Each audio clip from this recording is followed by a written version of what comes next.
Hello welcome back to our channel Sathya here. இன்றைக்கி நம்ம சேனலில் லேடிஸ்க்கு வந்து ரொம்ப பிடிச்சமான வீடியோவாக இருக்கலாம். ஸோ டைட்டில் பார்த்துருந்தாவே தெரிஞ்சிருக்கும். எவ்ரி இயர் வந்து ஃபினான்ஷியல் இருக்குது, இதெல்லாம் வந்து நம்ம பிளான் பண்ணிக்கணும். நான் ஒரு செக்லிஸ்ட் வந்து போட்டு வச்சுருப்பேன். நானே நிறைய வீடியோஸில் சொல்லியிருக்கிறேன். ஒரு ஃபினான்ஷியல் இயர் ஸ்டார்ட் ஆகும்போது வந்து நம்ம எதெல்லாம் ப்ரியாரிட்டைஸ் பண்ணிக்கணும் அப்படின்னு. ஸோ இந்த ஃபினான்ஷியல் இயர் எண்ட் ஆகி புது ஃபினான்ஷியல் இயர் ஸ்டார்ட் ஆகும்போது என்னோட செக்லிஸ்ட்டில் என்னெல்லாம் இருக்க போகுதுன்னு தான் வந்து ஷேர் பண்ண போகிறேன். நீங்கள் யாராச்சும் புதுசாக இந்த பிளானிங்லாம் பண்ணுறீங்கன்னா இந்த வீடியோ ஏதாச்சும் ஒரு வகையில் இன்சைட்ஃபுல்லாக இருக்குன்னு ஒரு ரீசன்னால் வந்து இதை வந்து ஷேர் பண்ணுறேன். ஸோ இன்ட்ரெஸ்ட் இருந்தால் மட்டுமே ஃபர்தராக வாட்ச் பண்ணுங்கள். Else you can skip this video here. Okay, without getting delay let's get in to the video. Firstly கண்டிப்பாக ரொம்ப அத்தியாவசியமானது வந்து ஹெல்த் இன்சூரன்ஸ். இதெல்லாம் நிறைய வீடியோஸில் வந்து ரீட்ரேட் பண்ணியிருக்கிறேன். ஸோ ஆஸ் யூஷுவல் வந்து me, my husband and my daughter எங்கள் 3 பேருக்கும் சேர்த்து ஒரு ஃபேமிலி இன்சூரன்ஸ். அது வந்து 22,000 ருபீஸ் சேஞ்ச் வரும். நான் எடுத்தது வந்து நிவா பூப்பால். இந்த ப்ராடக்ட் வந்து நான் ரெக்கமெண்ட்லாம் பண்ணலை. நீங்கள் ஏதாச்சும் ஹெல்த் இன்சூரன்ஸ் எடுக்கணும்னு நினச்சிங்கன்னா வந்து உங்கள் சைட்லேருந்து ரீசர்ச் பண்ணி உங்களுக்கு தேவையான ப்ராடக்ட் நீங்கள் வந்து சூஸ் பண்ணிக்கலாம். பட் நான் யூஸ் பண்ணுறது வந்து இப்போதைக்கு நிவா பூப்பா. இதுக்கு நான் ஸ்பெண்ட் பண்ணக்கூடிய அமௌண்ட் வந்து 22,000 rupees. Secondly again health insurance. எனக்கு வந்து கார்ப்பரேட்டில் ஒரு ஹெல்த் இன்சூரன்ஸ் இருக்குது ஃபேமிலிக்கு. ஒரு 5 லேக் போல் வந்து ஒரு பேக்கேஜ் இருக்கும். 5 லேக் ஆர் 6 லேக் ருபி. இதில் வந்து கவரேஜ் யார் யாருக்குன்னா எனக்கும் என்னோடய ஹஸ்பண்ட்க்கும் பாப்பாவுக்கும் அண்ட் என்னோடய பேரண்ட்ஸ் 2 பேருக்குமே சேர்த்து ஒரு 6 லேக் கவரேஜ் ப்ளஸ் ஒரு கிரிட்டிக்கல் இன்சூரன்ஸ் வந்து இருக்கும். Critical insurance around 10 lakhs. அதுக்கு வந்து நம்ம எக்ஸ்ட்ராவாக எதுவும் பே பண்ண தேவையில்லை. பட் என்னோடய பேரண்ட்ஸை நான் ஆட் பண்ணுறதுனால வந்து எக்ஸ்ட்ராவான அமௌண்ட் வந்து பே பண்ண வேண்டியதாக இருக்கும்.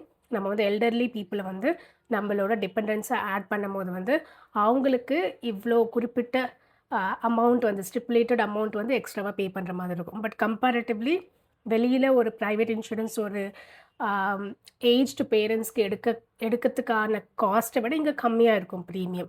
ஸோ ஃபார் எக்ஸாம்பிள் இப்போ வந்து நான் ஒரு 6 லேக்ஸ் ஒரு 10 லேக்ஸ் பேக்கேஜ் எடுக்கணும்னா எக்ஸ்ட்ராவாக வந்து நான் ஒரு 10,000 to 15,000 என்னோடய பாக்கெட்லேருந்து பே பண்ணணும்.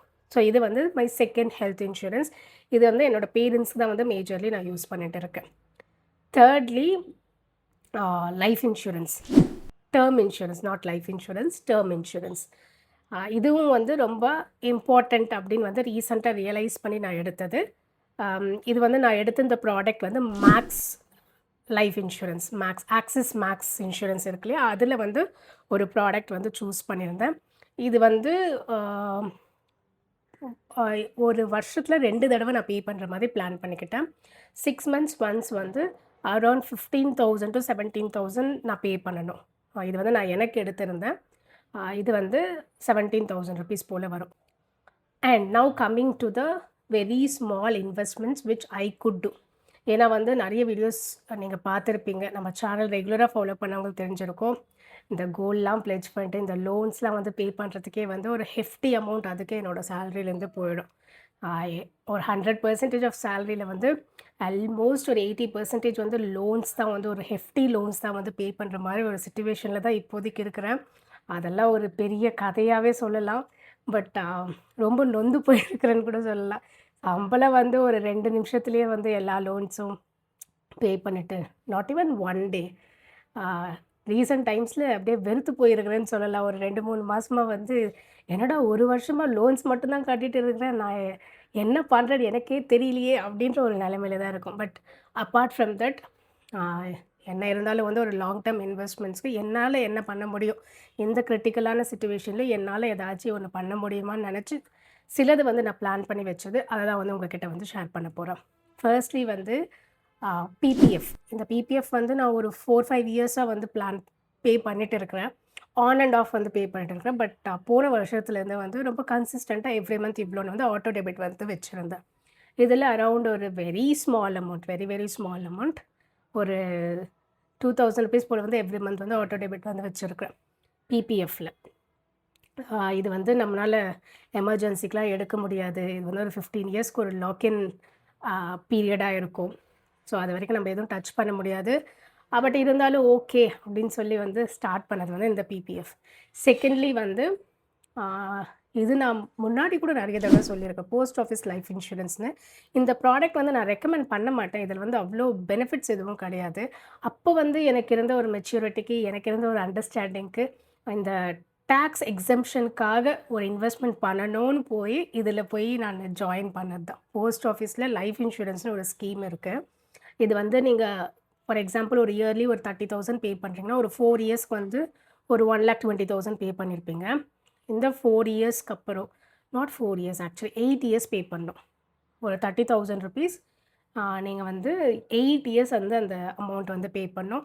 8 இயர்ஸ் கழிச்சு 9த் இயர் வந்து மெச்சூர் ஆகும்போது வந்து, அதுக்கு இத்தனை பெர்சன்டேஜ் ஆஃப் இன்ட்ரெஸ்ட் அமௌண்ட் வந்து உங்களுக்கு கிடைக்கும். இதோட வந்து பெனிஃபிட்ஸ் என்னன்னா, இந்த பீரியட் ஆஃப் டைம்ல நம்மளுக்கு ஏதாச்சும் ஆச்சுன்னா, ஒரு அன்ஃபோர்சீன் அன்சர்டைன் ரீசன்ஸ்னால ஏதாச்சும் ஆச்சுன்னா வந்து, இந்த 8 இயர்ஸ்ல நம்ம என்ன கட்டணமோ, என்ன பே பண்ணணுமோ, அந்த அமௌண்ட் வந்து நம்ம பே பண்ண தேவையில்ல. நம்மளோட டிபெண்டன்ஸ்க்கு வந்து நமக்கு சொல்லியிருந்த அந்த மெச்சூரிட்டி அமௌண்ட் வந்து குடுத்துடுவாங்க. ஸோ இதுதான் வந்து post office life insurance. So நம்மளோட பெனிஃபிட் வந்து ரொம்ப கம்மியா இருக்கும். அதோட வந்து ஒரு சின்ன கவரேஜ் வந்து உங்களுக்கு இன்சூரன்ஸா கிடைக்கும். இது வந்து நான் ரெக்கமெண்ட் பண்ண மாட்டேன். பட் அன்ஃபார்ச்சுனேட்லி இத நான் ஜாயின் பண்ணனால வந்து நடுவுல எக்ஸிட் பண்ணாலும் வந்து நம்ம கட்டுனத விட கம்மியா தான் நம்மளுக்கு வந்து அதில வந்து அமௌண்ட் வந்து நம்மளுக்கு திரும்ப வரும். அதனால அத அப்படியே தான் கன்டின்யூ பண்ணிட்டு இருக்கேன். ஸோ அப்படி வந்து இந்த போஸ்ட் ஆஃபீஸ் லைஃப் இன்சூரன்ஸ் வந்து இயர்லி கொஞ்சம் வந்து பே பண்ணணும். இட்ஸ் அன் இயர்லி ஒன்ஸ் வந்து பே பண்ணணும். அதுக்கு வந்து என்னோட சேலரிலேருந்து அட்லீஸ்ட் ஒரு 5% வந்து எவ்ரி மந்த் எடுத்து வைக்க வேண்டியதா இருக்கும். நெக்ஸ்ட் வந்து இப்போ ரீசென்ட்டா லாஸ்ட் இயர் இந்த டிசம்பர் முடியும்போது டிசம்பர் மந்த்து ஸ்டார்ட் பண்ணியிருந்தேன். இண்டெக்ஸ் ஃபண்ட்ஸ் இந்த இண்டெக்ஸ் ஃபண்ட்ஸில் வந்து இன்வெஸ்ட் பண்ணணும்னு வந்து நிறைய வீடியோஸ்லாம் பார்த்து கொஞ்சம் எஜுகேட் பண்ணி, இப்போ தான் வந்து அதில வந்து ஸ்டார்ட் பண்ணியிருக்கிறேன். அதுவும் வந்து ரொம்ப சின்ன அமௌண்ட்டு. இந்த இண்டெக்ஸ் ஃபண்ட் நான் எதுவும் வந்து நேம் பண்ண விரும்பல.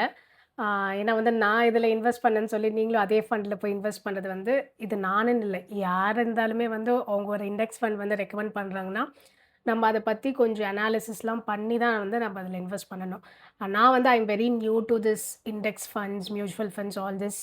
ஸோ அதனால வந்து ரொம்ப கம்மியான ஒரு அமௌண்ட்டோட ஸ்டார்ட் பண்ணியிருக்கிறேன். ஸோ இப்போ நான் சொன்ன எல்லாமே வந்து ஒரு லாங் டர்ம் இன்வெஸ்ட்மெண்ட்ஸ் தான். இது எந்த ஒரு எமர்ஜென்சிக்கு வந்து என்னால ஒரு ஷார்ட் டர்ம் கோல்க்கோ கூட அது வந்து செட் பண்ண முடியாது. ரொம்ப லாங் டர்மா தான் வந்து அட்லீஸ்ட் ஒரு 8, 10 இயர்ஸ் வந்து நம்ம இதெல்லாம் வந்து வெயிட் பண்ணா தான் வந்து கொஞ்சமாவது அதில பெனிஃபிட் கிடைக்கும்.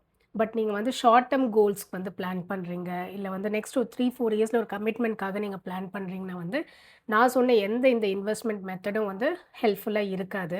இது வந்து ஒரு லாங் டர்ம் இன்வெஸ்ட்மெண்ட்டா நம்ம வந்து ஒரு நெக்ஸ்ட் 5, 6 இயர்ஸ்ல இல்ல ஒரு 6, 7 இயர்ஸ்ல நம்ம ரிட்டயர் பண்ண போறோம் அப்படின்றபோது, இப்போ நம்ம ஏர்ன் பண்றப்போ ஏதோ நம்மளால முடிஞ்சது கொஞ்சம் கொஞ்சமா வந்து இன்வெஸ்ட் பண்ணிக்கலாம். கொஞ்சம் சேஃபா இன்வெஸ்ட் பண்ணிக்கலாம்னு நினைக்கும்போது வந்து, இதெல்லாம் வந்து நீங்க கன்சிடர் பண்ணலாம். கன்சிடர் பண்ணக்கூடியது வந்து பிபிஎஃப் அது வந்து கம்பேரிட்டிவ்லி அம் ஒரு நல்ல பெர்சன்டேஜ் கிடைக்கும். ஆர்டிஸ், எஃப்டிஸ் விட வந்து கொஞ்சம் நல்ல பெர்சன்டேஜ். ஏன்னா அது காம்பவுண்டிங் இன்ட்ரெஸ்ட் பேசிஸ்னால.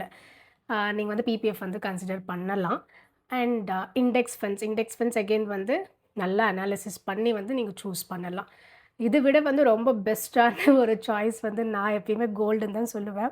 பட் இப்போ ரீசென்ட் டைம்ஸ்ல வந்து I have stopped not stopped actually என்கிட்ட பட்ஜெட் இல்ல இன்வெஸ்ட் பண்றதுக்கு கோல்ட்ல. அதனால வந்து கோல்ட்ல இன்வெஸ்ட் பண்றதுக்கு நான் எதுவும் வந்து இப்போதைக்கு பிளான் பண்ணல. ஸோ ரீசென்ட் டைம்ஸ்ல வந்து இதுதான் என்னோட லாங் டர்ம் இன்வெஸ்ட்மெண்ட்ஸ்க்கான ஒரு பிளானா வந்து இருக்கு. இந்த ஃபினான்ஷியல் இயர்ல இதெல்லாம் வந்து கன்சிஸ்டன்ட்டா வந்து பை டிஃபால்ட் பண்ணிடணும்னு நினச்சி பிளான் பண்ண செக்லிஸ்ட் போட்டு வச்ச ஐட்டம்ஸ் வந்து இதுதான். உங்களோட எக்ஸ்பீரியன்ஸில் நீங்கள் எதெல்லாம் ஃபாலோ பண்ணுறீங்கன்னு மறக்காமல் கமெண்ட் செக்ஷனில் மென்ஷன் பண்ணுங்கள். அது மற்றவங்களுக்கும் வந்து யூஸ்ஃபுல்லாக இருக்கும். Hope this video is helpful to someone out there. Thank you. Meet you in the next video. Bye bye.